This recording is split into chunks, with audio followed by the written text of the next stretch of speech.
Mulangad Shri കുറുമ്പാദേവി album പ്രകാശനം ചെയ്തു. നവീൻ പനങ്കാവ് പരിപാടി അവതരണം നടത്തി. ക്ഷേത്ര committee general secretary NV Rajeevan master സ്വാഗതം പറഞ്ഞു. ചടങ്ങിൽ വച്ച് പ്രജേഷ് ചന്ദ്രൻ, ലിബിൻ നാരായണൻ എന്നിവർക്ക് ആൽബം കൈമാറി. ക്ഷേത്ര committee president A. Preman album പ്രകാശനം ചെയ്തു. സാഹിത്യകാരൻ TKD മുഴപ്പിലങ്ങാട് ചടങ്ങിൽ പങ്കെടുത്തു.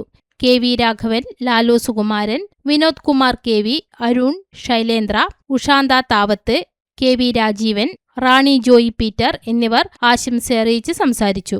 രാജേഷ് കാവുമ്പായി നന്ദി പറഞ്ഞു.